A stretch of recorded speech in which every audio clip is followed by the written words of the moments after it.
आज आपण NMMS परीक्षेमध्ये पडलेले काही प्रश्न बघूया. पहिला प्रश्न आहे, जर 5m/6 + 3m/4 = 19/12 तर mची किंमत किती असेल? हा प्रश्न NMMS परीक्षा 2024 ला पडलेला आहे. ऑप्शन दिलेले आहेत. तर हा प्रश्न कसा सोडवायचा बघूया आपण. 5m/6 + 3m/4 = 19/12. आपल्याला हा डिनॉमिनेटर काढून टाकायचा आहे. तर डिनॉमिनेटर काढून टाकायचा असेल तर आपण याला 12 ने मल्टिप्लाय करूया. का गुणाकार करायचा 12 ने सांगतो. तर 5/6 ला कितीनं मल्टिप्लाय करायचं 12. प्रत्येक टर्मला कितीनं मल्टिप्लाय करायचं 12. ह्याला आपण 12 ने मल्टिप्लाय करूया. काय होईल 12 ने मल्टिप्लाय केल्यावर 6 × 1 = 6, 6 × 2 = 12, 2 × 5 = 10m म्हणजे डिनॉमिनेटर 6 निघून गेला बघा. Plus 4 × 1 = 4, 4 × 3 = 12, 4 × 3 = 12, 3 × 3 = 9m equal to 12 × 1 = 12, 12 × 1 = 12, 12 cancel होईल, राहील 19. 10m + 9m किती येईल 19m equal to 19. m = 19/19. m 19 × 19, 19 × 19, m = 1. तर mची व्हॅल्यू किती येईल 1. आता दुसरा प्रश्न बघूया.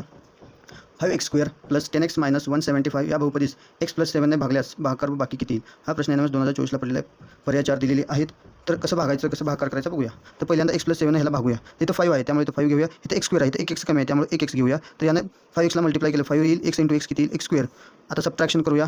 आणखीन ह्या 5 न या 7 ला 5 × 7 = 35 आणि हा x न मल्टिप्लाय केलं x. ज्यावेळेस तुम्ही सबट्रॅक्शन करता त्यावेळेस खालचे चिन्ह काय करायचे बदलायचे. 5x² - 5x² कॅन्सल होईल. इथं काय राहील 10 - 35. 10 मधनं 35 गेलं तर राहील 25. पण मोठा नंबर आहे 35 त्याच्या अगोदरचं चिन्ह -x -175. आता इथं मायनस असल्यामुळे मायनस ते 25 आहे त्यामुळे 25. इथं x आहे, इथं पण x आहे.